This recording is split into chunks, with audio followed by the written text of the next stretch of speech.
Yes, I'm here to say yes. Yeah, Councillor and yourself.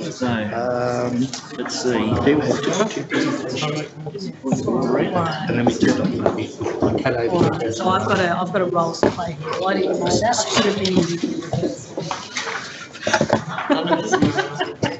I feel really good. It's all right, I'll look after you.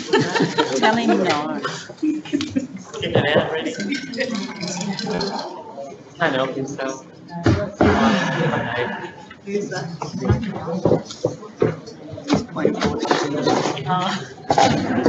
He's ready to go. Ready to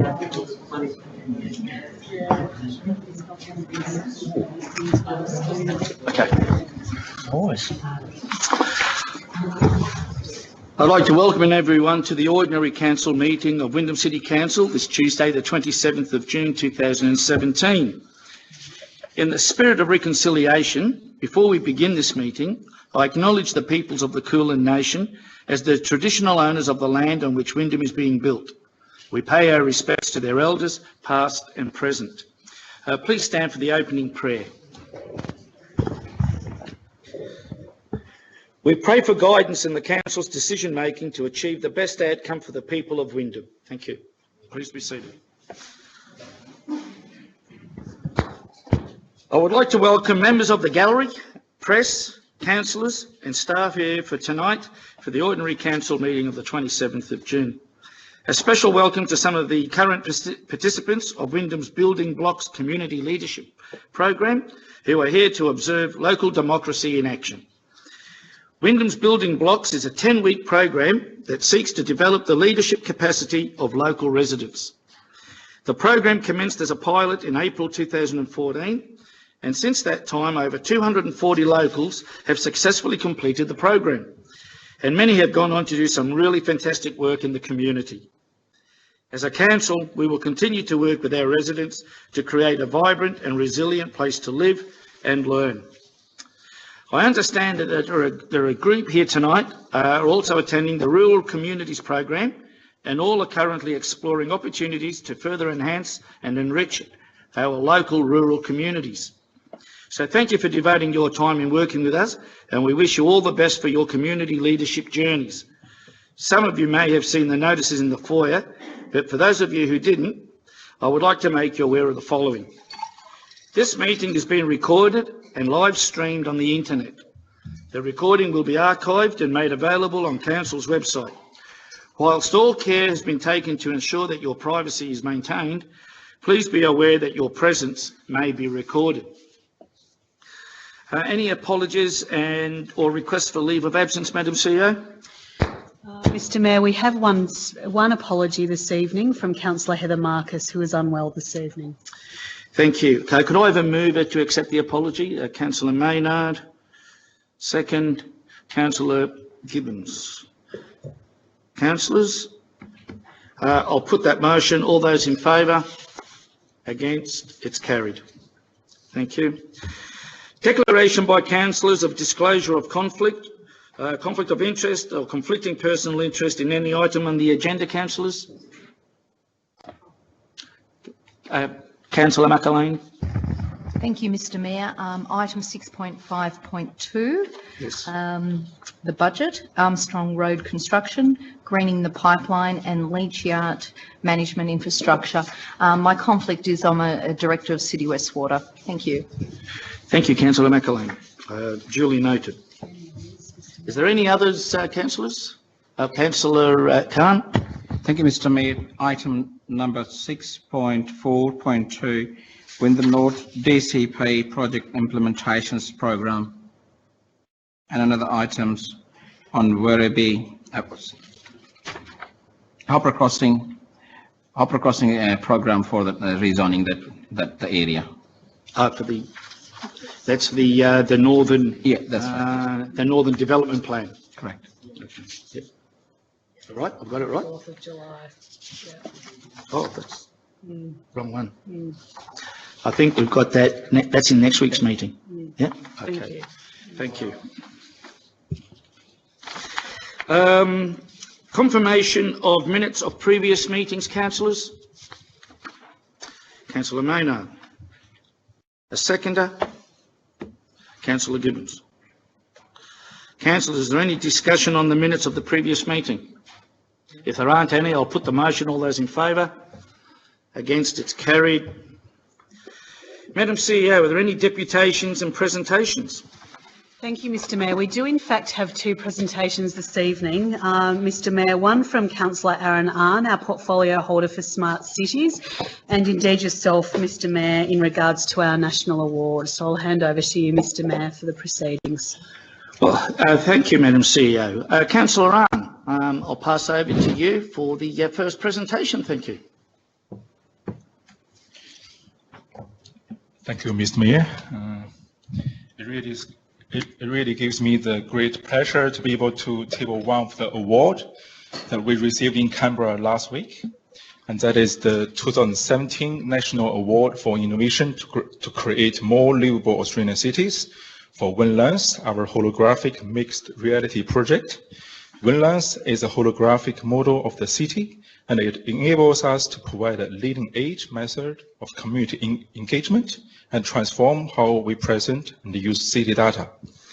Two-dimensional maps and blueprints do not always provide the insights that the community, stakeholders, and city investors require.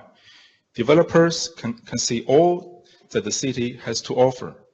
We can plan better, and residents can share their feedback on development and infrastructure proposal. The ability to get our residents, staff, politicians, and business leaders into a digital environment to explore and understand our city is game-changing. This award would not have been possible without staff and councillors working together, and as the Smart City portfolio holder, I am particularly proud. I would like to acknowledge the hard work of our Smart City office team, Dr. Adam Mullen, Natalie Walker, and Ben Senot. It has been wonderful to see such teamwork and leading-edge thinking by our staff. It provides a great foundation for the work of the Council at the Smart City, and of course, for the work of my portfolio committee. So once again, thank you to the staff team for bringing to life some of the aspirations. I know all councillors and residents share for Winton to be a smart and livable city. Thank you, Mr. Mayor. Thank you, Councillor Arn.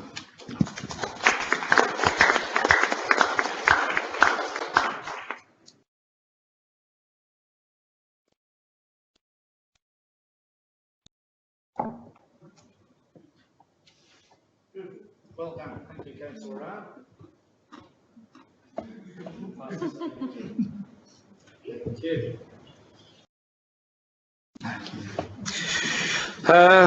Councillor Arn, thank you, and congratulations to you and the Smart City Portfolio Committee, the members and the staff that were involved. However, councillors, it gives me great pleasure to table the big one. That was our category winner for Victoria, the 2017 National Award for Excellence in Local Government for Windlands.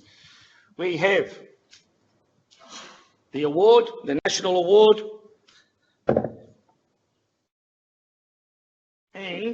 and I'll get the CEO to hold this. Thank you, and the certificate. And let me say that the National Awards for Local Government celebrate exceptional local government projects and are making a significant difference to the lives of residents across Australia. Councillors, it was a great honour to receive this prestigious award on your behalf in Canberra last week. As Councillor Arn has said, Windlands enhances community engagement and improves planning outcomes by allowing residents and stakeholders to visualise local surroundings using an interactive 3D and immersive landscapes. I would like to also say congratulations as well to the work of our Smart City office team, Dr. Adam Mullen, Natalie Walker and Ben Sinnott, whose leadership has made this award possible. This award is a testament to our council's strong commitment to making our city better and bringing together residents, businesses and city leaders so they can work with each other to solve the problems that we face in cutting edge and new ways. It's great to know that as a result, this award will now be looking at how we can roll it out throughout local government sector Australia-wide, and be looking at applying for funding from the federal government and the private sector to continue the good work. So, councillors, through your forbearance and support, we've won these awards along with our staff. Congratulations, and let's hope we can continue on with the good work.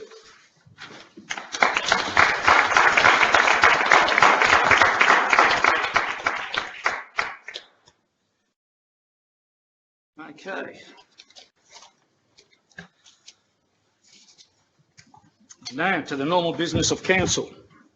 Councillors, we're going now. Oh, is there any petitions, Madam CEO? No, Mr Mayor. There's none. So we'll move on to item 6.1.1, which is a response to a petition for an access road between Middle Park Drive and the address estate in Point Cook, with a recommendation on page 9. Do we have a mover of this motion? Councillor McElhaney. Councillors, is there a seconder? Councillor Gilligan. Councillors, is there any discussion on this item? Yes, Mr Mayor. Thank you, Mr Councillor Mayor. Hooper. I'm speaking in support of the officer's recommendation. Having carefully read it, the petition as well, spoken to residents of Middle Park Drive and Sanctuary Lakes more broadly, and along with my fellow councillors, having visited the site during and after construction, this report and motion provides a solution that is fair and equitable to the local community. The petition raised a number of concerns connected to the road, now called Glacier Street. It connects the communities of Middle Park Drive to Address Estate. Its construction arising from a council decision made in 2013. A decision which did include consultation with Sanctuary Lakes Resort Services and the community generally. Back then, the council considered town planning principles, providing accessibility, connectivity and permeability between neighbourhoods, which is one of council's key town planning design principles. This is worth noting in light of recent announcements of the Peter 9 school in Sanctuary Lakes by the government.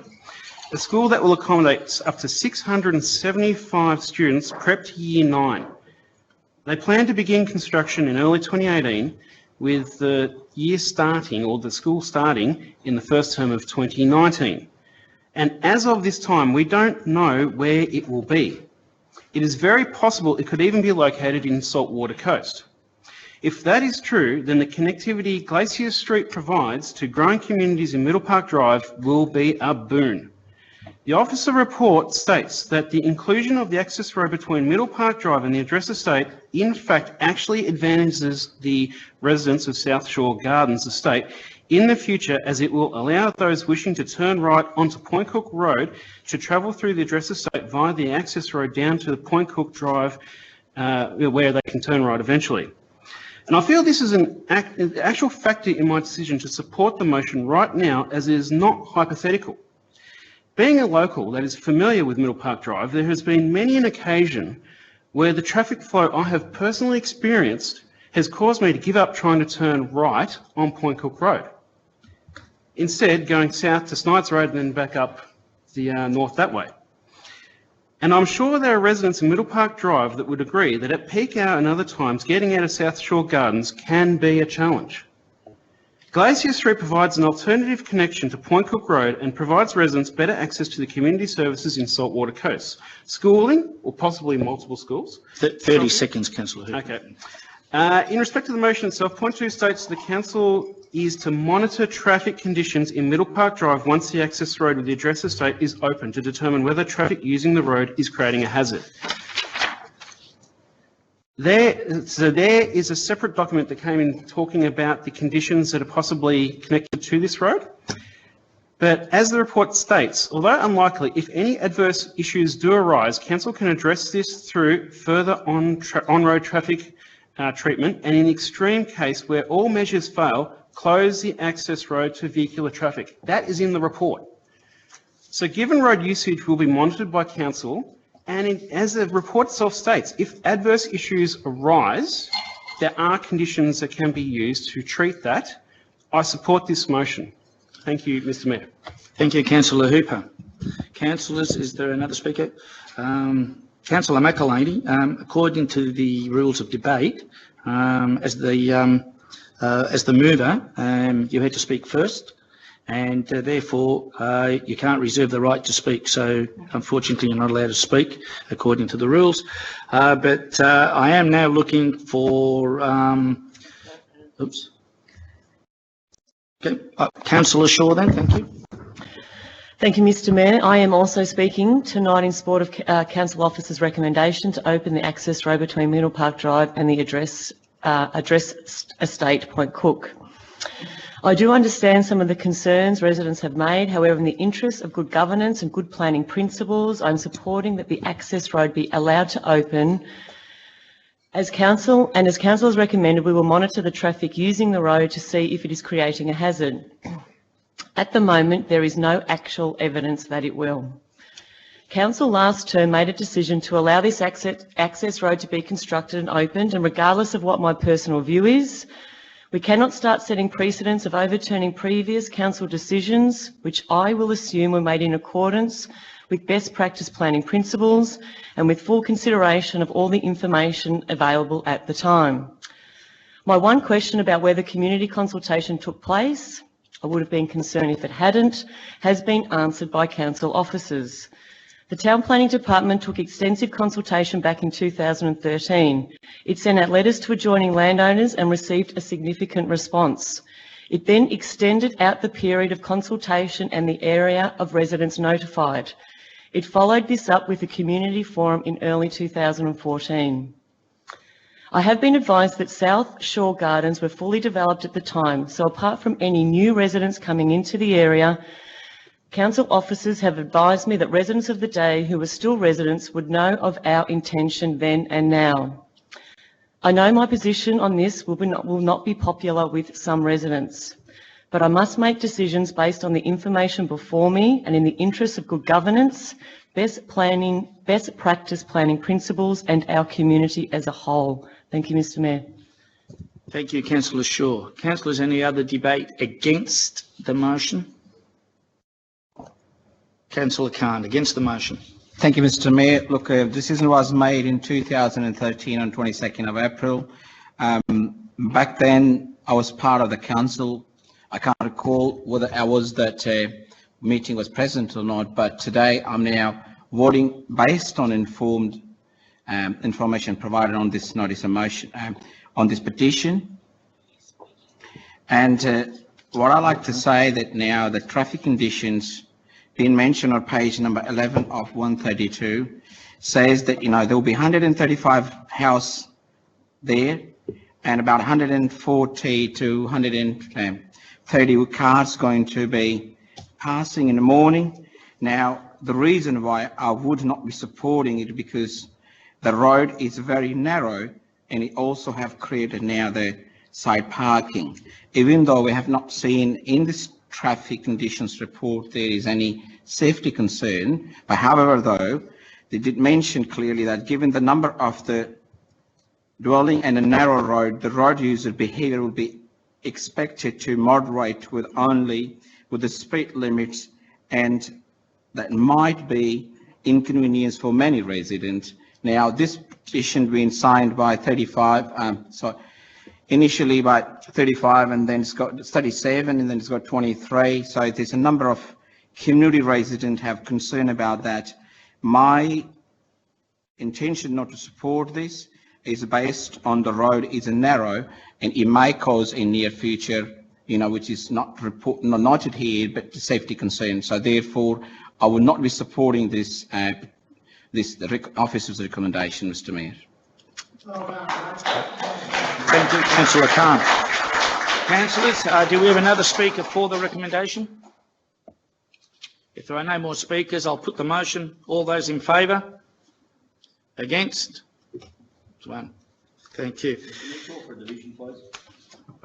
Division's been called. Can we, all those in favour, please raise your hands. I have to name them: Councillor Gilligan, Gonzalo, McElhaney, Gilligan, Gibbons, Hooper, Arn, Shaw and Barlow. What do you want to do? Yeah, I did say Maynard. Oh, I said Councillor Maynard. Yeah. Against? Councillor Khan. Thank you. Okay. We move on to item 6.2.1. Is that right? No, 6.1.1. Yeah, I've got that. 6.2.1, which is graffiti management, with a recommendation on page 31. Councillors, do I have a mover? Councillor Hooper, second to Councillor Shaw. Councillor Hooper, do you wish to speak? No, I think it speaks for itself. Speaks for itself. Councillor Shaw is the second. No. Is there any discussion? Councillor Maynard. Thank you, Mr. Mayor. The report is self-explanatory. I'd just like to note that I think it's rather a disgrace, the amount of money that this council has to pay per annum to remove graffiti, and that money can be well spent on other things. Thank you, Mr. Mayor. Thank you, Councillor Maynard. Councillors, any other debate? Councillor Khan. Thank you, Mr. Mayor. Look, I'd like to say that our council management plan is well suited community, even though we're spending a lot of money, which is about $339,000, the cost of the graffiti removal, and it's also the management cost us $959,000. But can I say, the way it has been managed in a policy, in one business working days, you will get offensive graffiti removed. We have a hotline between Monday to Friday, and it takes hotline, so which is takes, if there's a normal complaint, it takes about 3 working days.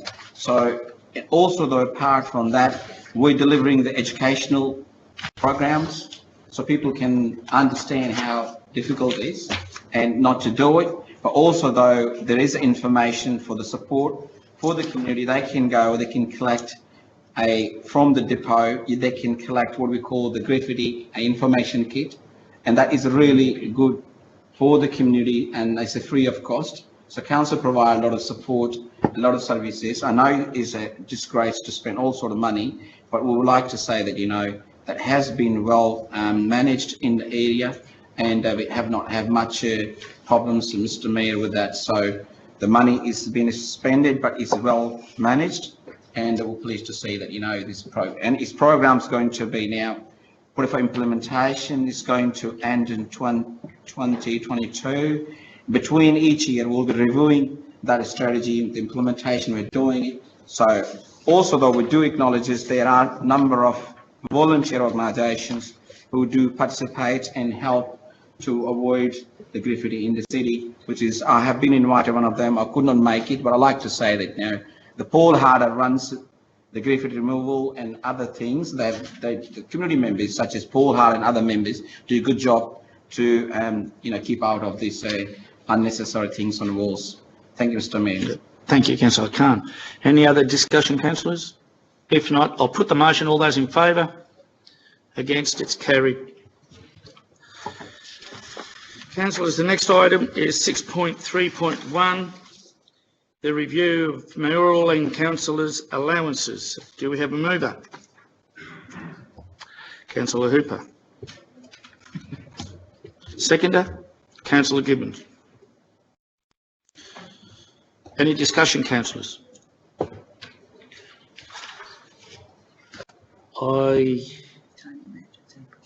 Yeah, you don't want to speak, Councillor Hooper? No, is it mover?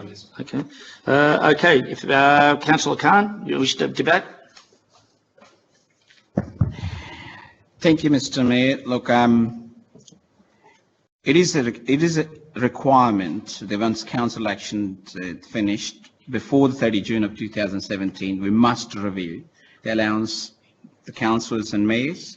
The figure being set out is not by us, it's by state government. So I'd like to say that, you know, the figures looks really horrible in some instance, which is my personal view, because even though, and this is based on my view, the councillors will get, council do a lot of hours, council put a lot of hours, and they work really hard, but the amount they're being allocated by state government, which is, I believe, if there's a case, they should be under wage. They can be easily win in against the government. But again, as I say that now, it's not a council who's awarded this. $29,000, $630 is being awarded for councils really working hard. Some of them, I know my fellow colleagues, I've seen them here, they come in the morning, they go in evenings. So I think they're working less than $10 an hour.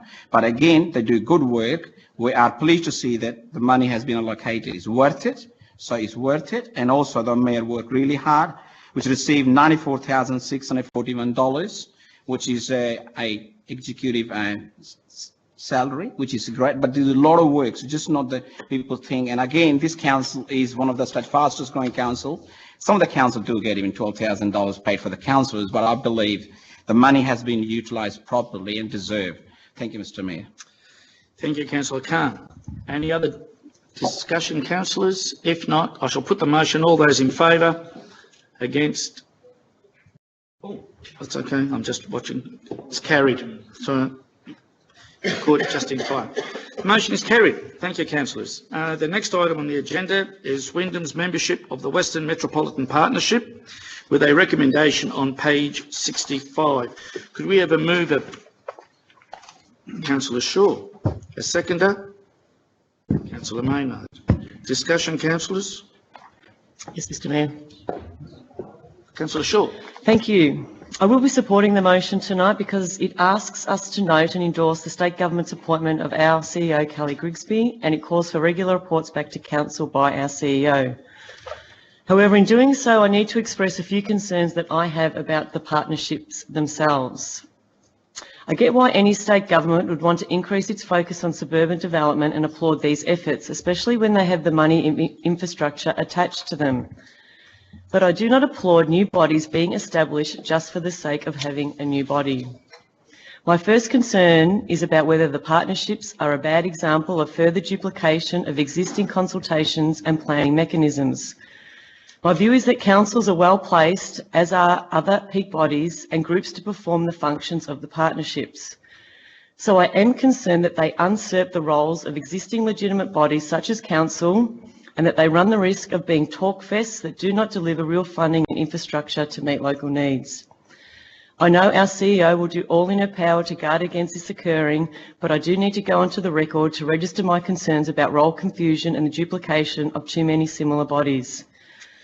Mr. Mayor, I believe this council has spent many years engaging with and consulting our community about what they think the local priorities are for Wyndham. These priorities are outlined with considerable technical backing in our city plan, our budget, and many other high-level strategies, which are, of course, guided by the community's own Wyndham 2040 vision. You all know that I like to see us deliver more and better local and district parks, good family services, and much-needed community infrastructure which supports a good local lifestyle. While I do not believe we need another organisation to consult or plan for local needs, because I think we do a great job in partnership with our community, I will be monitoring how the partnership adds to delivering results on the ground. Thank you, Mr. Mayor. Thank you, Councillor Shaw. Any comments? Councillor Gilligan? Thank you very much, Mr. Mayor. I certainly echo Councillor Shaw's comments, and in particular endorse the appointment of the CEO, Kelly Grigsby, who I know will do a phenomenal job in this space. But I very much question the purpose of this partnership.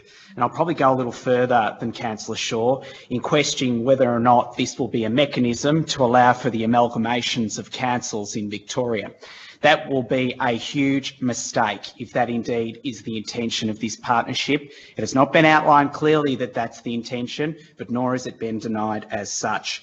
And I think it is important that the state government clarifies this position, given the nature and design of these partnerships and the fact that they seem to have clusters that look very similar to the proposal that we saw in the Herald Sun around amalgamations in this state.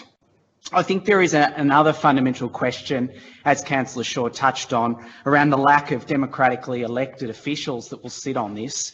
No mayor, no councillor across 6 municipalities, people that were democratically elected by our communities, but yet have been locked out in what seems to be a process between state government and bureaucrats with no direct accountability, in my view, that we have to the people. And I think that that is a very bad way to go, especially given that the Victorian Victorian Government, including the Minister for Local Government, has clearly outlined in the Local Government Act that we should be empowering councillors, and in particular the Mayor, to be more responsible and have greater influence in decision-making processes alongside the CEO. That is clearly lacking in this particular body that has been designed, and I must say is entirely hypocritical given the nature of what is being proposed in terms of advancing community consultation in this space. So these are some of the concerns that I have. I certainly share them with Councillor Shaw. I think the state government, and indeed once this committee this partnership is formed, it needs to be very clear about its purpose. It needs to be very clear around how it's going to consult with community. It needs to be very clear about its minutes and its agenda and how that is made public or indeed made available to councillors rather than through direct conduits of potentially CEOs. That makes me greatly concerned.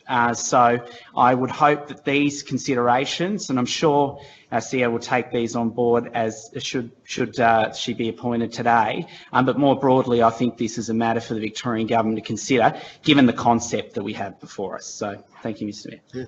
Thank you, Councillor Gilligan. Any other discussion, councillors? Councillor Thank you, Mr Mayor. I'm pleased, in fact, I'm more than pleased to endorse the membership of our CEO, Kelly Grisby, of the to the Western Metropolitan Partnership, Mr Mayor. I know if anyone will drive its focus to be on the outcomes of our community and of the community generally, it will be Kelly. I did want to express my concern, though, that the state government has again set up a regional consultation body without any elected mayor or councillors' representation, as my colleagues have just mentioned. This same mistake was made, in my view, some years ago with the appointment of regional management forums. Now, I do understand that groups of high-ranking CEOs from various sectors need to join with senior public servants to get things done. But I do not accept that there is no value in also appointing, or at least meaningfully including, elected mayors and councillors as well. The absence of any local elected representatives is also at odds with the direction the state government has signalled as it wants to take in developing community consultation via changes to the Local Government Act, as I've mentioned before in the chamber. Mr Mayor, it's timely to remind everyone that just last week this new council adopted the integrated city plan and budget, which is coming up later for clarification and finalisation. Elected councillors spend considerable time working through these aspirations with council officers, and I believe the results we will be adopting is 100% in keeping in Wyndham's 2040 community vision of our local area. And so it seems to me that the outcome we want to achieve through the 2040 vision, we also want to see in this Western Metropolitan Partnership to focus on the needs of our community and heavily focus on the critical documents that we've developed over the time that we've been at council. Whether it's promoting the arts and heritage or building local infrastructure, I believe the blueprints have already been laid largely in what we have done in this chamber. Mr Mayor, our council is lucky to have a CEO who genuinely values the role of elected representatives, and I know Kelly will keep us proud in what she does in this forum. However, local governments is about improving local representation and representing the views of our community. And I think that could easily get lost in such a forum. But I know Kelly will keep them on track. Thank you, Mr Mayor. I'm sure she will. Okay, any other discussion, councillors? If not, I'll put the motion. All those in favour? Against? Carried. Well done, Kelly. Another committee you can go to. Just to help fill in the day. Councillors, we're now on to item 6.4.1, which is the Wyndham West Development Contribution Plan Project Implementation Program, with a recommendation on page 70. Councillors, Councillor Maynard, do we have a seconder? Councillor Shaw. Councillors, any discussion? Councillor Maynard. Thank you, Mr Mayor. I didn't print out my notes, so I'm reading off the screen, so if it goes blank, I'll go blank. That's the end. That's the end of your speech there. Thank you very much.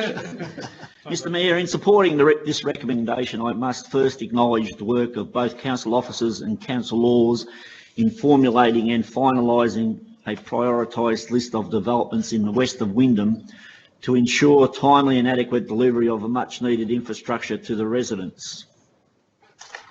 Down a page. This report discusses the 2017-18 Wyndham West Development Contribution Plan Project Implementation Program, that is a mouthful, which outlines the recommended infrastructure project priorities for the Wyndham West area over the next 10 years. This is based on community needs and cash availability and works in kind by developers. This work has been based on detailed and factual information, importantly including future forecasts of our residential growth. And Mr Mayor, just in quoting from the report, it says, the focus of the short term will be Armstrong Ison Road and its southern link over the Melbourne-Geelong rail line to the Princess Freeway, together with a number of key east-west arterial road connections. This is anticipated to be completed in 2019. In addition to the information on servicing residential growth forecasts, have also proved a valuable tool in further refining infrastructure project priorities. Armstrong Ison Road forms a north-south spine from which Wyndham West will be developed. It is comprised of a number of DCP projects, or Developer Contribution Payment Plan projects. The total cost of these key items in Phase 1 and 2, as outlined in the report, is $52.57 million as at the September quarter 2016. This council will be borrowing $40 million to effect these works in a timely manner, and in a first for council, hopefully, in a first for council has been allowed by the state government to include interest costs in these in the total costs. So the total cost of the borrowings will be met by contributions and will be cost neutral to the council in the long term. A first, Mr Mayor. Another quote from the report says, while the Melbourne-Geelong rail line overpass is clearly a crucial component of the Wyndham West Road network, it is classified as state government infrastructure item and is therefore not currently funded. It is instead to be funded and constructed by the state government at a cost which could approach somewhere between $30 and $40 million.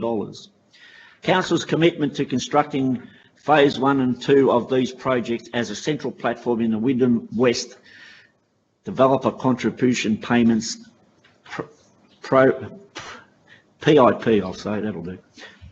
You wouldn't want to say that if you've had a few sherbets. Would lend weight to the advocacy position that the state government should meet its obligations for provision of the overpass at the earliest practicable time. On page 75 of the report tonight, Mr Mayor, in the agenda, a map on Plan 6 quite clearly indicates Wyndham West DCP key infrastructure delivery priorities, which goes from Armstrong, I beg your pardon, from Hobbs Road, the Werribee River up Hobbs Road, down Armstrong Road, and eventually over Bulburn Road, and hopefully, Mr Mayor, the state government will come to the party and fund a 4-lane bridge, which officers are recommending. Thank you, Mr Mayor. Thank you, Councillor Maynard. And let's hope the bridge arrives. Any other discussion, councillors? Councillor Hooper. I'll keep my comments brief in regards to this one. This is it might not come across to the general public how bold a step this actually is.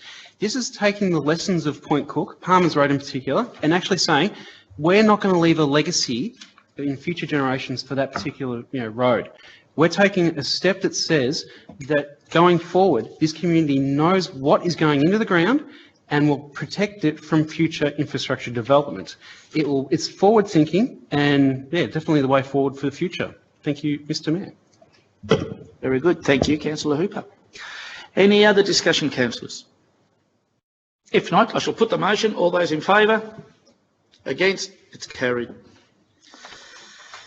Councillor Khan, I believe you need to leave the chamber. Thank you, you did Mr. Mayor. declare an interest, I believe, in item 6.4.2 at the beginning of the meeting. Yeah, thank you, Mr. Mayor. Look, I have a conflict of interest on item number 6.42 due to the number of properties I on to that part of the area. So I'll be leaving chamber. Thank you, Mr. Mayor. Great, thank you.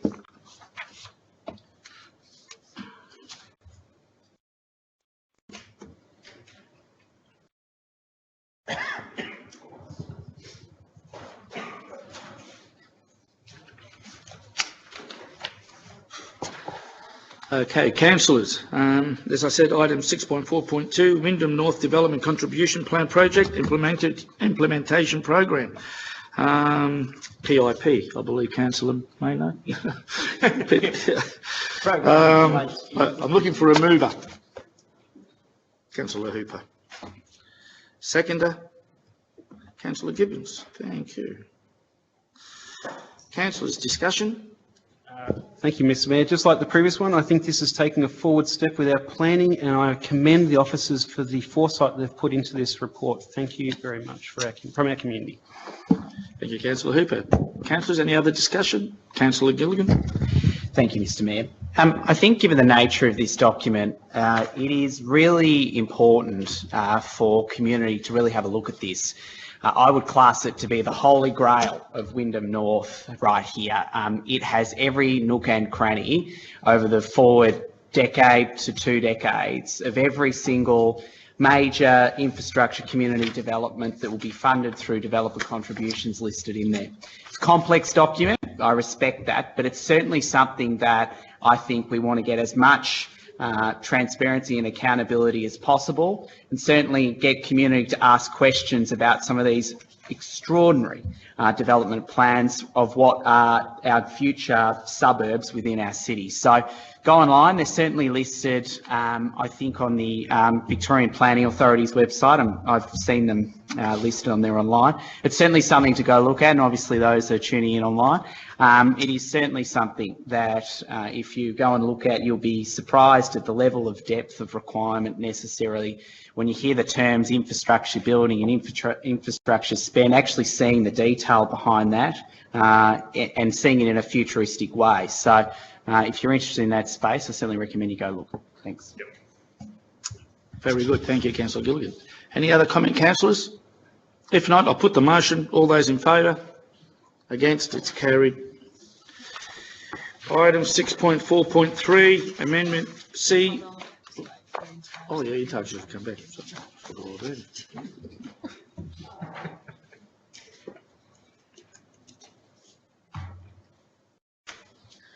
Okay. Councillors, 6.4.3, Amendment C 202, Werribee South Green Wedge Policy and Management Plan, with a recommendation on page 86. Do we have a mover? Councillor Gilligan. A seconder? Councillor Khan. Councillors, discussion? Councillor Gilligan. I'll be brief, Mr. Mayor. So long as I remain a councillor in Wyndham City Council, I will never vote against green wedge policy in this municipality. We must protect that part of our municipality, the agricultural space and the important investment it makes in our municipality. And if you look at the Herald Sun recently around the food bowl and food security in this municipality, this area is only going to become more and more important. And one of the fundamental things that this council will face over the next 10 years will be very much the debate around development versus preservation. Preservation of our agricultural land versus can we develop in it, where you'll have vested interests in wanting to push for development along our coastline because it's pretty, it's a great way to make money, versus the protection of food bowl, the very fundamentals, the Maslow hierarchy of needs, if you will. So it is integral that we take a strong position on this. I take a personal position as a councillor on this. I will certainly never support any amendments either from the Victorian government or through our policy that would take away the very importance of green wedge policy in this city. Thank you. Thank you, Councillor Gilligan. Councillors, any further discussion? Councillor Khan. Thank you, Mr. Mayor. I do second it for just the sake of the debate, but can I say that now the Councillor Gilligan's having a love for the green wedge is certainly noted, and it's a great way of actually serving the communities in need and obviously the victorious. But can I say that Councillor Gilligan have not pointed out the fact out of 45 submissions, out of 37, those farmers who own the land expressed their interest saying that they like to see that in future these properties should be rezoned. In my personal view, I think we can do a moderate rezoning of this area, where is still the part which is, in my view, have not been heavily fertilized or having some difficulties with the water supply, that can be rezoned, and when we can offer opportunity for those who want to live a life by the coast in beautiful city. And therefore, I think I support submissions of 37 out of 45. And I would say, if my family member or myself, if I've been a farmer, I know what likes to be a farmer. I know what they were looking for. We people have a voice now to support their motions, support their intentions, and I think I'm going with those who 37 have stood up out of 45, and they raised their voice in clear in submission, even though state government do not want to support that green wage. They want to keep a green wage, but I think it's unfair. We should listen to the farmers, and I'm supporting the farmers. Those 31 stood out for that green wage to be rezoned. Thank you, Mr. Mayor. Thank you, Councillor Khan. Any other debate, councillors? Councillor Hooper. Thank you, Mr. Mayor. I remember when Point Cook's green wedge was taken away from our community.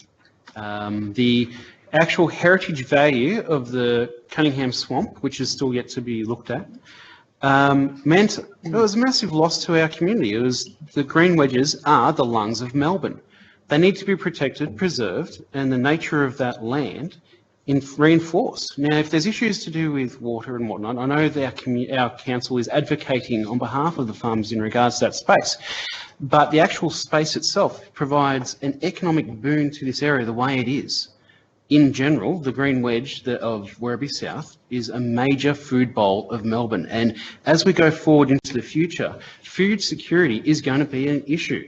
With a population that's booming, we need to ensure our food sources are shored up, protected and reinforced. And that's exactly what this council is working towards. Thank you, Mr. Mayor. Very good, Councillor Hooper. Thank you. Councillors, any other debate? Right of reply if there is no further debate. Councillor Gilligan. Sure. How long do I have for a right of reply, Mr. 3 minutes? Fantastic. But just refresh my memory. I think it's worth highlighting some key points that Councillor Khan has made, and in particular in the submission itself, which very much goes to some of the main concerns raised, whether it's the viability of farming in the agricultural precinct, which is down there in Wyndham South, to protection and retention of the green wedge for farming and natural environment purposes, to making sure that we deliver an area which is not going to be urbanised and developed for residential purposes, but to support farmers, some struggling, some less so, but overwhelmingly have the position that they understand that food security is integral to our community. And let's put the numbers in context here, and I might be seen as an eco-ville person, as Councillor Khan has pointed out, but over $200 million that the agricultural boom that gives from Werribee South into our local economy, over $200 million. Now, I don't know about you, but that seems to be an economic indicator of why it's so important, less so about the greenie indicators. But I think what is absolutely integral, as I've stated, is important in that continuous debate about whether we're for development in this space versus the preservation of food security. I'm always going to be the person that's going to be in the side of preservation for food security, because I recognise that you can get elements of both. That is, that you can deliver higher economic output for those farmers so that they're not pressured into selling or feeling that they have to sell up their lands and move on, versus delivering great economic benefits to our local community, retaining that space as a beautiful agricultural precinct, lobbying the state and federal governments to ensure that they continue to invest in the food bowl security. I mean, we have Avalon Airport, which is only 40-odd minutes away, or less so, 30-odd, that can really become a real prominent part of our future economy in this city. If you look at the motto of what we stand for, it is about having the diversity of farming, sure, some development, and also taking care of our coastline. So the final point I'll make before we vote on this is very much Do you stand for development in this space, or do you stand for the economic preservation of farming and agriculture in the community? And I always will stand with the farming element, but I certainly take Councillor Kahn's points. Thank you. Thank you, Councillor Gilligan. Councillors, that's the end of the debate. I shall now put the motion. All those in favour? Against? It's carried. Thank you. Okay. Councillors, we now go to item 6.5.1, which is a consideration of submissions regarding the proposed integrated plan and budget of 2017-18 and Council's draft City Plan 2017 to 2021, with recommendations on page 95-98. Do we have a mover, councillors? King can't move. Councillor Gilligan, thank you. Councillors, seconder? Councillor Kahn. Now, councillors, let's have a look, because we're going to have to split this into two parts. Let me just get to the right page. We have got originally that Councillor Marcus has declared a conflict, but Councillor Marcus not being here, items, 3 and 6. Yeah, well, because Councillor Marcus is an apology for this evening. So items 3 and 6 will go into the body of the report, with Councillor McElhinney being a conflict of interest on items. What was it? Have you got your items there, Councillor? Yes, 6.5.2. No. Sorry. I'd like to put an alternate motion for. Is it? Sorry. Wait.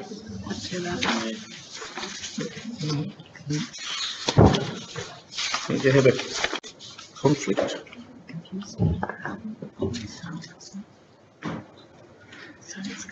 All right, so this item, okay, so this item's combined, So okay. 6.5.1 initially we separated it out because we understood there was a conflict from councillor. So now you're actually putting it as a combined motion. Okay, that's on side. Sorry, Councillor McElhinney, I've confused you with Councillor Marcus. So, but she has to, so on point 2, move down here. Yeah, that's where we go to this one. Yeah, so that's Yeah, 6.5.2. that's okay. So 6.5.1, okay. So we'll put the motion as it is. And so, Councillor Gilligan, as the mover, do you wish to speak? No, I'm happy to waive my rights. No right of reply on that. No, that's fine. Okay. Okay, so we're on item 6.5.1, Yeah, page 95. correct. Okay. Councillor Marcus had a conflict, but she's not here. So the two conflicts that she had go into the body of the recommendation. So we're going to vote on the whole lot. Yeah. And it's Councillor McElhinney who's got a conflict of interest on 6.5.2. Okay. Which is the next item. Your next item, not this one. It's the next item, that's right. I had Councillor McElhinney and Marcus confuse me. Okay. But I would like to put an alternate motion. You want to put an alternate motion? Okay. Your motion is? In relation to. Point of order. Mr. Moore, and I'll think of the point of order. We've already gone past the point of moving motion. Correct. We haven't foreshadowed anything. We're now into debate. That's true. Thank you, Mr. Mayor. Well, in fairness, 6.5.1. there was confusion. Yeah. Hang on. Well, can it be foreshadowed? Can it be foreshadowed? I'm just seeking clarification, Councillor Mark. No. So you can go, she's going to Valley, her foreshadow motion, which is 0.6.5.1. You put that because you've already had a mover, so you need to move on from that Okay. one. Then you get to the second one, which is 6.5.2, where you've got two conflicts of interest here. Councillor Marcus is an apology. Yep. So this is the one you're actually putting. You're putting 6.5.2 next, which is the one Yeah. that I think she's foreshadowing. She's got her motion. So run with what you've done with 6.5.1. 6.5 to 6.5. Just to clarify, Councillor McElhaney, is your foreshadowed motion on 6.5.2? One. It's one.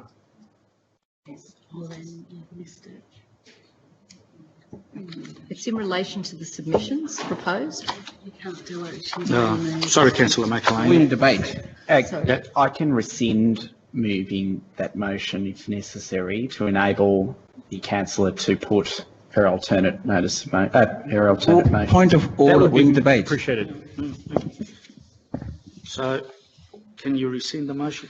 Not on the floor. We're in debate. Not on the floor? You're in debate. Okay. Okay. No, can't rescind it. Okay. Not part of the standing orders, unfortunately. So I do apologise, Councillor McElhaney, that we've missed that amendment. So, councillors, we're into the actual debate now. Councillor Gilligan, as I said before, you're the mover. Do you wish to speak? No? No. Okay. Second was Councillor Khan. Do you wish to speak, Councillor Khan? No? So it's open to debate. Councillors? Yeah. If there's no comment, I'm going to put the motion. Yep. Okay. Okay, councillors, I'm putting the motion. All those in favour? Against? It's carried. So, councillors, on to item 6.5.2, which is the adoption of Council's Integrated Plan and Budget 2017-18 and City Plan 17 to 21. Recommendation on page 102. Sorry, 6.5.2. Yes. You're looking for a move. On this item, we're going to ask Councillor McElhaney to leave the room. Yes, Councillor McElhaney. Oh, I've got to leave the room. For the early part of the debate, only for those items that you've quoted, and then you'll be coming back in again for items 1 to number 1, and then 3 through to 22. Okay? Yeah. Thank you. Yeah, point 2. Yeah, come back to this one. So, councillors, we're going to actually vote. We'll need to have a mover for point 2 of this motion alone. So, the mover of point 2, Councillor Maynard and Councillor Gilligan. Is there any debate on point 2 of the recommendation? If not, I'll put the motion. All those in favour? Against? It's carried. I will ask for Councillor McElhaney to come back in again. So now you get to do. Yeah, 1 and 3 to 22. Which means that she can. Debate. Gets in Yeah. first, she can make a foreshadowed motion. Okay. Okay, so you can move. Councillors, we're going to now debate item point 1 and points 3 to 22. Councillor McElhaney? Thank you, Mr Mayor. I'd like to foreshadow an alternate motion, that there be an immediate addition of portable buildings allowed for the additional 50 metre square social space, public toilets and 24 metre square storage provided at the Featherbrook Reserve to complement the existing sports pavilion, remaining until the planned extension in 2018-19 is complete, that the planned extension will provide a facility in line with Wyndham Sports Facility Capital Development Guide adopted in 2015. Mr Mayor, should that substantive motion, should that amendment become the substantive motion, I propose to move an amendment to that. Thank you, Mr Mayor. Thank you, Councillor Maynard. So you'll have a foreshadowed motion. Okay. Now, I have a mover in Councillor McElhaney. Can I have a seconder for that one? Councillor Hooper. Okay. So, councillors, we entered the debate, adding in the points that Councillor McElhaney added to point 1, 2, 3 to 22. Councillor McElhaney. Thank you, Mr Mayor. The current facility is not conducive to attract families and limits the club's ability to thrive given the limited social space. Point Cook is an area of need for young people, and the sports facilities like this encourage social cohesion and promotes connected communities. The submission clearly demonstrates a capacity need given the growth of the club rooms are utilised every night, 7 days a week, including Saturday and Sunday. While I appreciate the club's facilities will be extended in 18-19 to provide, I believe given the current growth of the club, they cannot wait for the construction in 18-19 period. I've recently been advised that adding an additional temporary facility such as change rooms would be breaching our policy and setting a precedent when putting forward a motion. And my understanding is that there has never been a request of this type.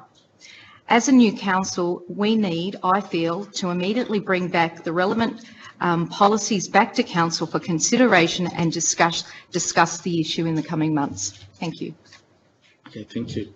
Councillors, any other discussion on that item? I've got Councillor Hooper, followed by Councillor Maynard, and then Councillor Shaw. Speaking against. Against, that's fine. In support. Thank you, Mr. Mayor. The facilities that have been requested open up the capacity for the clubs, not just the football club, but the cricket club as well, to explore female team participation in sport. Both the football and cricket clubs actively engage in female participation and actually have female teams playing on the ground. The challenge that the club has, though, is with the facilities as they exist at the moment, they have to limit when and where the girls play. This makes them feel excluded from the overall club experience.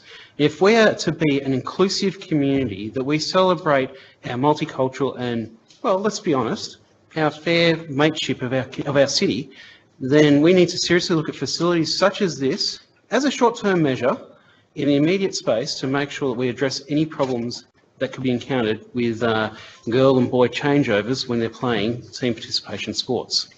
Thank you, Mr. Mayor. Councillor Hooper. Now we need to speak for against Councillor Maynard.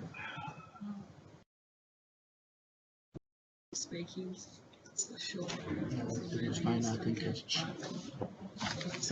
No, go ahead. Thank you, Mr. Mayor. Mr. Mayor, I do this reluctantly, but as a portfolio holder for sports development, I must disagree with this alternative. Firstly, there have been a number of clubs over the years that have sought additional space. I know because I was involved in one of those clubs. Hence, when I became a councillor in 2012, after 3 years of work by a number of people, our policy was changed to allocate 100 square metres of social space, up from 50 square metres of social space. And Mr. Mayor, if you go to a number of clubs, Manor Lakes Football Club, Wootton Road Football Club, Point Cook Football Club, Mr. Mayor, there are a number. In fact, there are at least 11 other clubs in the same boat. Those clubs have the same problem, and I'm not against providing facilities for people to play sport. But Mr. Mayor, this council has implemented a retrofit policy, which over the next 3 odd years or 4 years will spend $10 million in retrofitting the buildings to bring them up to a suitable standard. And as I indicated, should this motion succeed, I will be moving an amendment to the substantive motion that those other clubs that are in the list, that are waiting their turn, as everyone has, I will be asking that what goes at Sanctuary Lakes is put in for those 11 clubs as well. And as we all know, we've been told that the cost of each one of these is around about $200,000. So we are talking somewhere in the vicinity of $2 million when our retrofit for the 17-18 budget is $1.1 million, Mr. Mayor. Thank you very much. Thank you, Councillor Maynard. Councillor Shaw. Yeah, thank you, Mr. Mayor. I also will not be supporting tonight's alternative motion for the immediate addition of portable buildings for the Featherbrook Reserve to complement the existing sports pavilion. I listened to the submission and really do understand clubs like Sanctuary Lakes Football Club are experiencing growth and space issues. However, council officers have advised their facilities will be upgraded in the 2018-2019 financial year. High-level costings that have been presented to councillors tonight indicate the cost to put a portable immediately for this reserve would be, in my opinion, quite substantial. Whilst I'm aware that there are issues that need to be fixed in our sporting space, I believe our sporting investment across the board is of a high standard. However, I would like to take this opportunity to reinforce we are lacking funding in a number of other critical areas, but in my opinion, sport is currently not one of them. The rate of development and the need for families to finance their lifestyle is placing employment, mortgage and travel pressures on families living in Wyndham. Basic service availability is not keeping pace with population growth. Families, children and young people consequently are unable to access services where and when they need them. Families in Wyndham referred to early interventions central intake can expect a waiting list time of up to 18 months, which can often result in children not receiving any intervention prior to going to school, particularly if a child is not referred until kindergarten. There are no permanent public paediatricians in Wyndham. There's no women's shelter in this municipality to assist women and children who are experiencing family violence, despite Wyndham having the 4th highest number of incidents in any Victorian municipality. We have children on our kindergarten waiting list who cannot access this important development service. I could go on, but I think I've made my point. Thank you, Mr. Mayor. Thank you, Councillor Shaw. Any other debate, councillors? Councillor Khan.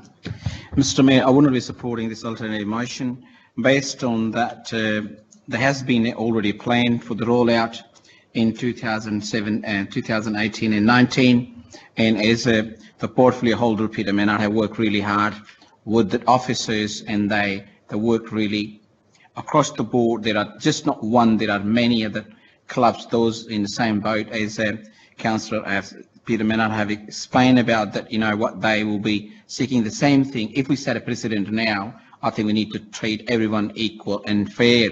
And that is, I think, we're looking $200,000 to just roll out. I'm also concerned about that, there hasn't been any engineering report, there hasn't been any occupational health and safety, where this portable is going to go. There's lots of things I just cannot make a decision based on because it just pop up now. I would be unfair to support that alternative motion based on there's not enough information. So I'm not convinced with this alternative motion. Therefore, I will not be supporting this alternative motion. Okay, thank you, Councillor Khan. Any other debate, councillors? Okay, councillors. So let's get this right. We're going to be voting on this. We need to be very clear with the arguments and how we're doing it. Councillor McElhaney, do you want a right of reply? Yes, please. Okay, fire away. You've got 2 minutes. Thank you, Mr. Mayor. While I appreciate Councillors Maynard, Khan and Shaw, I can only go on the project that has come before us and what I've seen, and that the need is immediate, and I can only make my judgment on what submission has been presented to us during this council budget submission. I cannot go for the other 11 that may be in need, but I've certainly called that we have a policy that needs to be reviewed again, and I've requested that. Thank you. Okay, councillors. So we're going to vote on item point 1. And then 33 to 22, including the amendment that's come through to us about providing this, a portable additional to the Featherbrook estate. So, councillors, if you're clear on this, then I'll put the motion. All those in favour? So, Mr. Mayor, we need to put the additional sort of amendment which is this? first, which is very specific. Yeah. So you take the vote on that and then you go to the substantive motion. Okay. Well, the alternate motion is that there be an immediate addition of portable buildings allowing for additional 50 square metres of social space, public toilets and 24 metres of storage, provided at the Featherbrook Reserve to complement the existing sports pavilion, remaining until the planned extension in 2018-19 is complete. The planned extension will provide a facility in line with Wyndham's sports facility capital development guide adopted in 2015. So that is added to items point 1 and then 3 to 22. Are we clear now? You have to vote on that first. And then You have to vote on it. It hasn't been added yet. All right. Well, let's put this alternate motion. Just worth noting, you've also got a foreshadowing. by Councillor Maynard. Councillor Maynard, Yeah. should this get Okay. So, councillors, we'll put that motion. All those in favour? Against? The motion is carried. Mr. Mayor, can I call for division? Can call for a division? Okay. All those in favour? Okay. In favour is Councillor McElhaney, Gilligan, Hooper, Arn and Barlow. Against? Councillors Maynard, Villagonzalo, Khan and Shaw, with one abstaining councillor, Gibbons. So the motion is carried. Now, Councillor Maynard, you want to amend, you want to foreshadow a motion on that, as you stated? I do, Mr Mayor. Fire away. Mr Mayor, I'd like to amend the motion that was just passed to include the 11 other clubs that are in the same boat as this club. They all have demands now and are busting at the seams.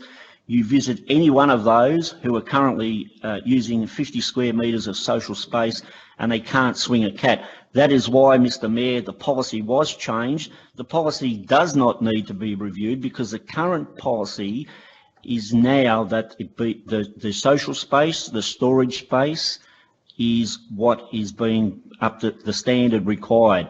What we are doing previously with the retrofitting is bringing all those old pavilions up to the current standard. Any new or future pavilions will be at the current standard, Mr Mayor. Okay, thank you. So you'll see on the screen, we've got here the foreshadowed motion by you. You've requested that all 11 clubs be included in the motion. The 11 other clubs. The 11 other clubs.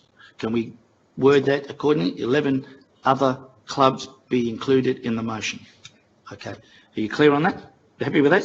Okay. So it's moved by Councillor Maynard, seconded by Councillor Khan. Councillor Maynard. Debate? Mr Mayor, I think I've said what I need to.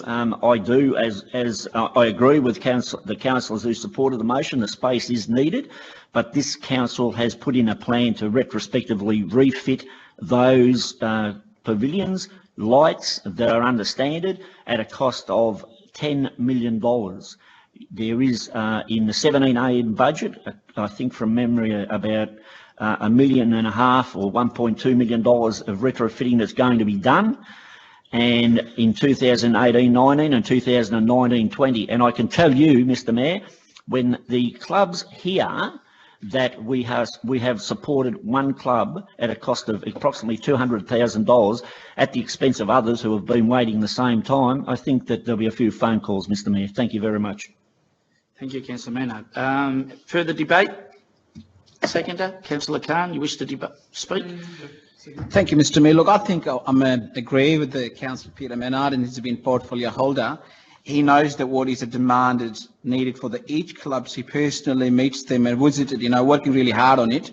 And his call is fair to say that now, why will one be treated especially? Let's get for all 11 clubs, and I think we'll be hitting the top dollars because we budgeted 1.1 million, and now this 11 have to be treated the same way. So let's treat everybody equal. Thank you, Mr. Mayor. Thank you, Councillor Khan. Speaker against? Councillor Hooper? Thank you, Mr. Mayor. I'm speaking against this particular motion in that the 11 other clubs didn't provide a submission to the budget process, whereas the Sanctuary Lakes Sharks Club did. They provided justification behind why they were putting the application forward. No other club did that. They had the opportunity to submit just like any other submitter into our budget process. The 11 other clubs, quite frankly, who are they? I don't know who they are. So in the uncertainties of this environment and the fact that there was no submissions actually put forward for them, why should a club who had the foresight and courage to actually look at addressing a shortfall in their area be considered in this pool? They actually came forward, presented a case, an argument that was quite justifiable. When you certainly look at their club rooms, you can't even swing a cat in it. So, I'm actually saying that we should be looking at that club in isolation as they were the ones to submit to the budget process. Thank you, Mr Mayor. Thank you, Councillor Hooper. Any other debate, councillors? Councillor Shaw. Thank you. I will actually be supporting this motion. I am disappointed that we would think that spending $172,000 on a portable for a football club would come above and beyond other basic needs that we need in this municipality. So for me, that's actually quite disappointing. So I will be supporting this motion tonight to support the rest of our other 11 clubs. Thank you. Thank you, Councillor Shaw. Councillors, any other debate? Councillor McElhaney. Thank you, Mr Mayor. I'd just like to keep it short, but I concur with what Councillor Hooper has said. We can only go on the case that came before us, or the submission that came before us. It was an excellent one, and it was thoroughly thought out, and we haven't heard from the other 11 possible groups. So I still support that this club has a fair go. Thank you. Okay, thank you, Councillor McElhaney. Any other debate, councillors? If not, I shall put the motion. You get a right of reply, Peter. Councillor Maynard. Oh, I was daydreaming. My apologies, Mr Mayor. Suffice to say, Mr Mayor, I take on board the comments of Councillor Hooper and McElhaney. The reason, quite frankly, why the 11 other clubs didn't put in submission because they were waiting their turn, as I have indicated to a number of them when their club rooms were going to be retrofitted, and respectfully, they are waiting their turn. Are they happy? No. Especially clubs like Manor Lakes, who I don't think you could swing half a cat in their social space, quite frankly, Mr Mayor. Not to speak ill of what's been provided before, but unfortunately, if you have to open up shower areas to use a social space, I think there's a shortfall. That is why these clubs, these 11 clubs, and they're not unknown clubs, because I have given the information to Councillor Hooper and Councillor McElhaney of all the clubs who are going to be funded and what years they are going to be funded. I've been open and transparent about that. I was asked about it, and it came from the last council term, and those clubs are quite clearly listed. Thank you, Mr Mayor. Thank you, Councillor Maynard. Councillors, that's the end of the debate, so I'm going to put the motion as it's put. The foreshadowed motion requesting that all 11 other clubs be included in the motion. So, all those in favour? Against?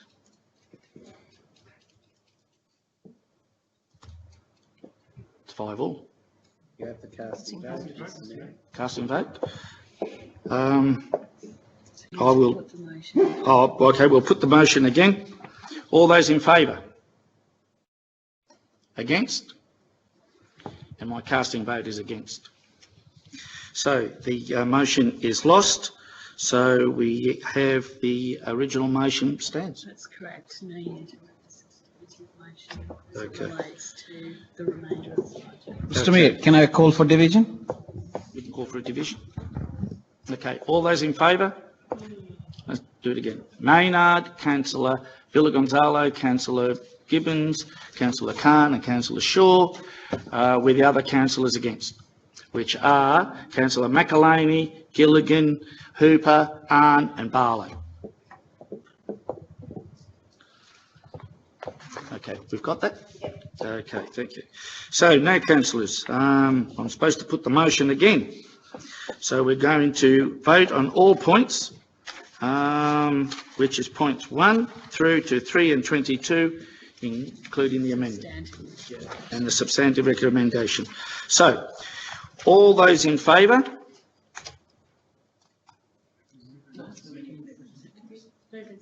Oh, we need, oh, sorry, a mover. Yeah, okay. Oh, Jesus, I'm glad when tonight's over.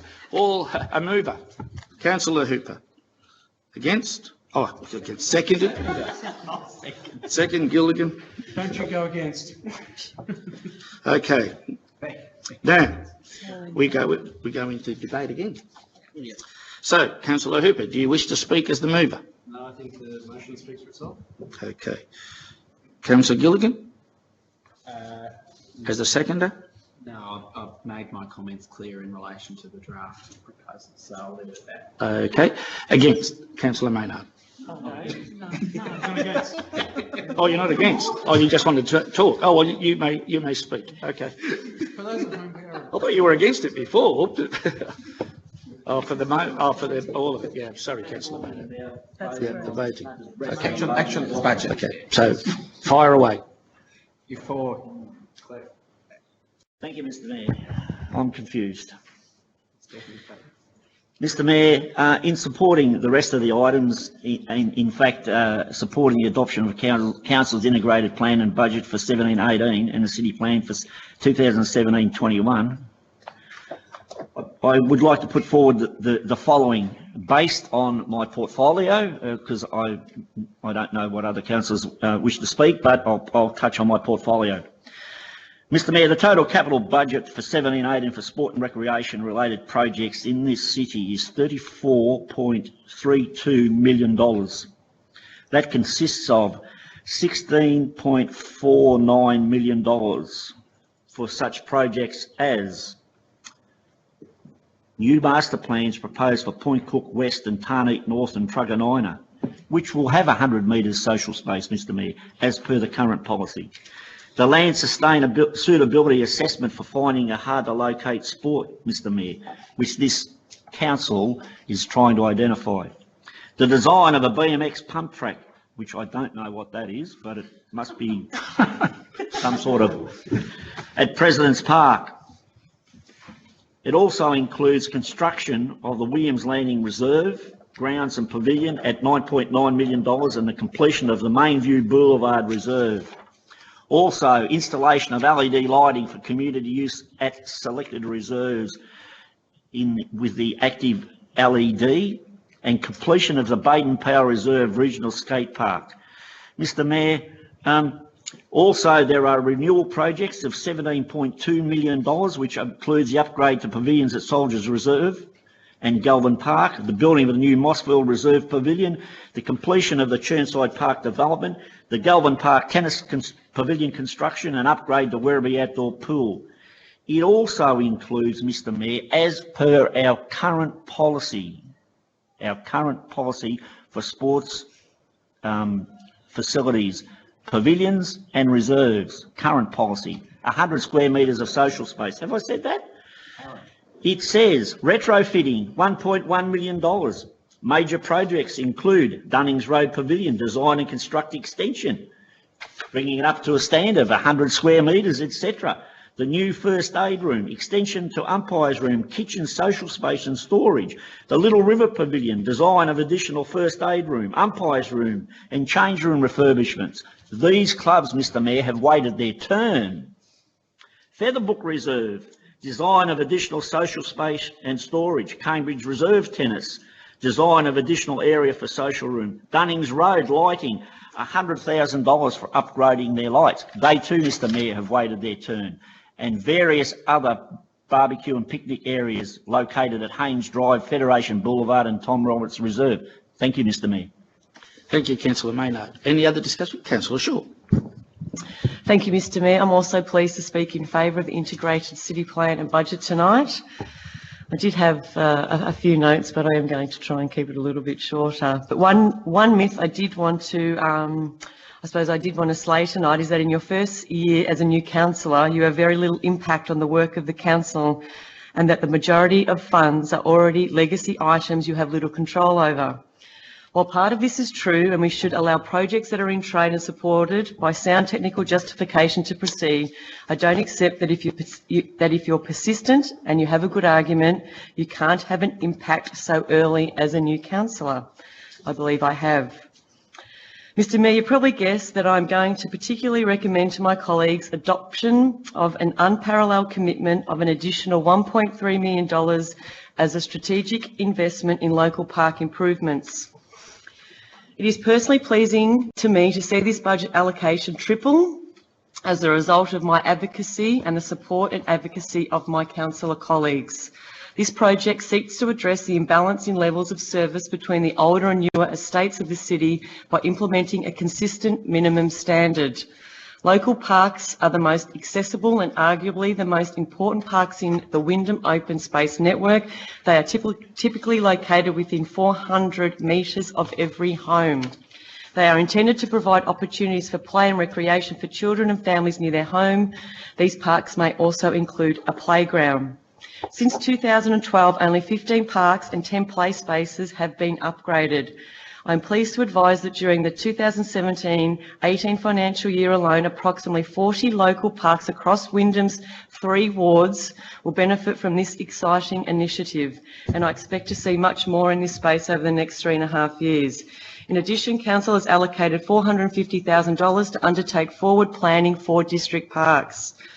This planning will inform future council budgets and may lead to even more significant and exciting news in coming years. I do want to quickly say how pleased I am to see continued funding for 15 hours of kinder, which is so important for young families in Wyndham. I also wanted to say how pleased I am to see the hundreds of practical projects, partnerships and leadership activities we are planning to undertake as part of our family-friendly focus, including to reduce family violence and build social cohesion, whether this is through the family, schools, community organisations or valuable partnerships with others. And so, Mr Mayor and my fellow councillor colleagues, I recommend tonight's budget and city plan to you for so many reasons, not least of which is the unparalleled investment in local and district parks and also the investment in the planning for even more ambitious spending in the near future. Thank you. Thank you, Councillor Shaw. You're spot on your 3 minutes to the second. Councillors, any... Are you serious? Happy you know you're doing the right? Councillors, any other debate? Councillor Khan. Mr. Mayor, look, on item number 8, I would be concerned about the borrowing now. We have to now add 15 million borrowing and intention to borrowing 15 million. That will totaling of the council's borrowing to $70 million and the end of this year, which is 2017 and 18 financial year. This concerned me. We're heading towards to the $70 million borrowing. When I started this council, I remember now there was very little borrowing in 2012. I witness now. I'm not interested actually putting this figure up because in present climate, I believe we should be now conservative in our borrowing and seeking some of the grant from the state and federal government, because borrowing will cost money to the council. We need to seek more grant from the federal government and state government. However, though there has been a reduction in operating grants, is clearly says. Mr. Mayor, can I call a point of order, please? One moment, Councillor Khan. What's your point of order, Councillor Maynard? Mr. Mayor, under Council Code of Conduct Clause 5BB, statements that will or are likely to mislead or deceive a person. Mr. Mayor, as far as I'm aware, our proposed borrowings will total 55 million, not 70. Okay. I'll need to see, find that. Just a moment, Councillor Khan. I'll need to seek clarification on that, on just what are the borrowings. Through you, Mr Mayor, they are clearly outlined in the officer report, and as Councillor Maynard rightly puts, it is set out there quite clearly that it relates to the 55 million. Okay, then I must make Councillor Khan aware that the 70 million that you've mentioned is incorrect. According to it's over the 2 years. Yeah, so it is about 55 because it's over two financial years. The 70, so it's 55 for this year. So if you'd like to clarify and say that it's 55, you can carry on with your debate. Thank you, Mr. Mayor. I think my fellow colleagues sort of have misunderstood my statement. I'd like to make it clear. This is correct, it's 55, but it clearly says on page number 103, we have intention to borrow 15 million in 2017-18, which bring its total of borrowing to 17 million as at the end of 2017-18 financial year. I'm just reading this statement from the page 103 of 132, which is clearly mentioned on up to number 8. So my statement was just bringing your attention on item number 8 of the page 103 or 132, it will bring $70 million end of the year 2017 and 18. I did note it that was before 55, but is now going to be, if we intention saying the 15 million need to be borrowed, will come up to 70 million as per the report. So I'm not making up my figure. However, though, I do realize that now there has been reduction, which is page number 102 mentions on item number 4, $6.7 million in operating grant, has been reduction in borrowing, which is says here 1 million. Now, I just thought, though, I'm not convinced with the borrowing figure to go 17 million at the end of 2017-18 financial year. Thank you, Mr. Mayor. Therefore, I would not like to support the budget. Thank you, Councillor Khan. Councillor Gilligan. Thank you, Mr. Mayor. And given Councillor Khan's comments, I thought I would take the indulgence to speak, particularly in relation to borrowings. And whilst I think that Councillor Khan raises an important point around borrowings in general, not so much the specifics in this instance, but in general around the increased requirement of councils to borrow, it is worth the audience and indeed members of our community be well and truly aware of what the Essential Services Commission are asking of us as a council. If you look at the report in relation to rate capping exemptions, they tell us to borrow more. They say, go out, accrue more debt and deficits, and then we'll let you increase your rates. And that was from the, if I recall rightly, from a report, particularly in Deloitte, around our debt ratio, debt to income ratio, and the importance of councils which can borrow a little more should consider doing so. So tapping in a bit to Councillor Khan's remarks, it is a big problem, in my view, when generations have to take on more debt, or at least that seems to be the culture, by virtue of borrowings, in order for us to have a sustainable rate space. It is an extraordinary approach being taken as a result of the new rate capping scheme. It's a position that has been largely outlined anecdotally here as well. I think whilst we're on the point of borrowings, I will take a bit of indulgence around the supplementary rates that this municipality gets. It is concerning that there is a debate before the Victorian Parliament at the moment around how they calculate our valuations of properties, particularly on land taxation. From once every 2 years, the proposal is to take it to annually, and obviously we should consider the cost ramifications that that will have on our budget. I suspect it will be quite large. What that number is obviously will be looked at in strong detail by our council officers, but it's also something that isn't factored in, of course, in relation to this budget, but certainly is a key concern of this municipality. And indeed, I know council officers are doing everything they can to find out what the hell is going on in the Victorian Parliament on this issue. So with that, I'll leave it at that. Thank you, Mr. Mayor. Thank you, Councillor Gilligan. Councillors, any other discussion? Councillor Hooper. Thank you, Mr. Mayor. I also wanted to touch on the point that Councillor Gilligan has raised in regards to the Essential Services Commission and debt in general. Now, when I was speaking to the officers about our debt, look, let's be honest, the Wyndham City Council has been prudent in the past and continues to be so. We're a responsible council, and our community as a whole benefits from responsible, stewardship of our assets. They're ratepayers' assets that we're dealing with here. Yeah. But the phrase that came from the officers in regards to our balance sheet was that we've got a lazy balance sheet. It's not working hard enough. The debt that we've got on the books isn't high enough to attract interest in investing in our community from a government perspective, that we've got assets that we can utilise to help build this municipality. That assets includes our roads. Now, when the day comes, and I always harp on this, the day comes when we start selling off our roads, is the day that there's an actual leg to stand upon. But as an asset, we're never going to sell. Oh, sorry. Generally, we're not going to sell off our roads. They're stuck. We need them. We need to get them around. We need them for our cars and for our businesses to use. So to actually consider that as part of our lazy balance sheet, I think is the height of ridiculousness. And the state government really needs to look at how they fund in the future our municipality. Thank you, Mr. Mayor. Thank you, Councillor Hooper, and that was your right of reply as the mover. Councillors, we're going to put the motion. All those in favour? Against? Councillor Khan. Okay, it's carried. Yeah, division, Councillor Maynard. Okay. I know what you meant, mate. Okay. You said a division? I said division, yeah. Diversion. A diversion. It's a late night. Half the night's been a diversion, don't worry about that. Anyway, okay, we're going to put a division. All councillors, all those that voted in favour, Councillor Maynard, Foley Gonzalo, McElhaney, Gilligan, Gibbons, Hooper, Arn, Shaw and Barlow. Against? Councillor Khan. Okay. Thank you, councillors. We are now moving on to something a little less complicated, I hope.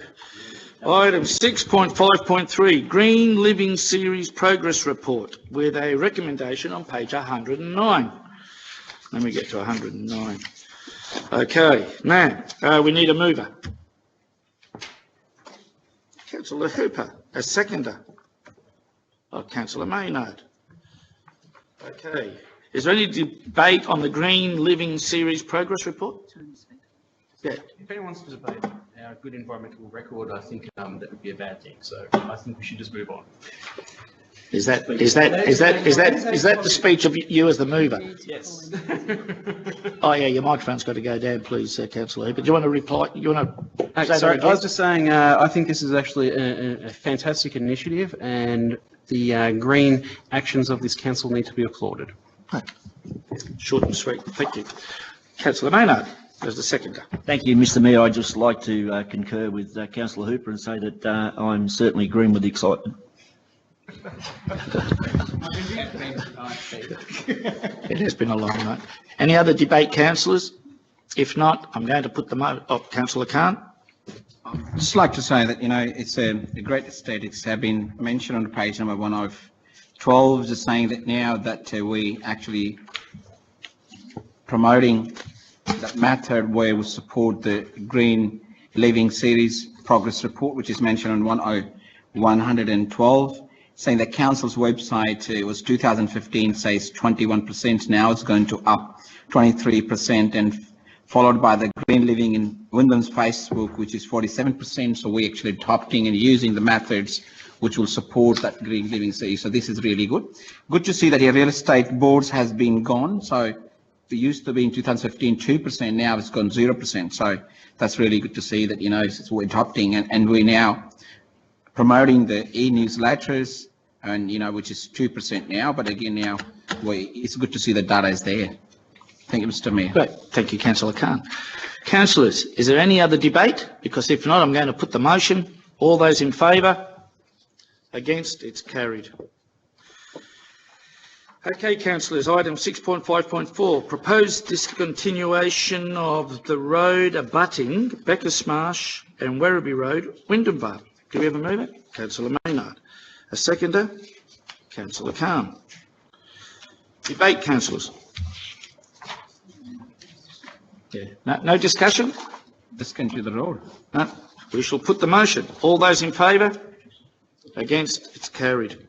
Thank you. Madam CEO, any notices of motion? No, Mr Mayor, there are none. Anything under council seal? No, Mr Mayor. And are there, on item 9, is any contract summary? No, Mr Mayor. Great. Item 10, are there any questions with notice from the public gallery, Madam CEO?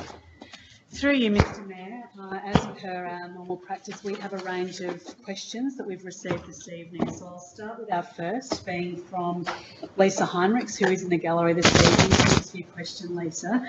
This relates to a Star Weekly article regarding Councillor Khan as being reported in the newspaper should be under investigation for a possible after a social media post he made. So that's the report in the newspaper. The question is the investigation still in progress? If so, when is it expected to conclude, and will the result of the investigation be made public? So through you, Mr Mayor, we run all sort of allegations, alleged breaches and so on as per our Councillor Code of Conduct policy. So those matters are considered and will be reported to the Chamber upon completion. So at this stage I'm not able to give a time frame, but suffice to say these things are run in accordance with our Councillor Code of Conduct. Thank you. Next question we have from Les Sanderson, who's in the gallery this evening. So thanks, Les, for your question. How will Council ensure that rural lifestyle and heritage is protected and maintained, and that development and landowners' actions which do not fit into or match the rural lifestyle do not negatively impact on the experience rural residents currently enjoy? So through you, Mr Mayor, I'll pass that over to Director Kate Roffey for a response. Thank you. Emily, am I on? Yes. Thank you, Madam CEO, and through you, Mr Mayor. Thank you, Les, for your question this evening. As you're aware, the extent to which Council is able to ensure the protection of rural lifestyle and heritage is primarily dependent on the underlying zoning of the land and whether planning overlays are in place to protect identified environmental and heritage values. And while we strive to, in our development of any rural areas, protect the environment, as you are aware, we are a growing municipality and there are a number of competing interests when we grow rapidly. So we are very cognizant of the social, economic and environmental imprimatur of land use when those land use zonings and overlays do change. And we're particularly cognizant of protecting our rural areas, and it's very pleasing, for example, to see that something like the Green Wedge conversation has been had in the chamber here tonight. So while we do our best to balance those competing interests as a growing municipality, there are times when there will be encroachments into those areas, but we certainly do take on board the need to protect, and we are very proud to protect our agricultural and rural heritage here in Wyndham. Thanks, Mr Mayor, for that response through to you, Kate. The following questions from Mr Bill Strong, who's in the gallery this evening, so thanks for your question, Bill. At the last Ordinary Council meeting on the 13th of June 2017, there were many public questions from the gallery concerning heritage issues that were taken on notice by Council officers. Could Council publish their written responses to all of these questions on its website page, along with the OCM minutes? So again, Mr Mayor, we're more than happy to do that, and we'll ensure that those responses are provided in full on Council's website. So thanks again for that question. Moving on now to a question received from Rose Bosnar. Is Rose in the gallery this evening? Hi Rose, thank you for your question. So new estates in the Point Cook area are being released at a rapid rate. Some subdivisions may contain 400 to 700 lots, some more, some less. If there are 2 cars per household, that's an anticipated of 800 to 1200 generated from one subdivision, extra cars on Point Cook Road going nowhere fast. No extra public transport or bus services are being set up and put in place before the release of subdivisions. What is Council and Public Transport Victoria, PTV, doing about this current crisis? So again, Mr Mayor, I will ask Director Kate Roffey to respond to that question. Thank you, Madam CEO, and again through you, Mr Mayor.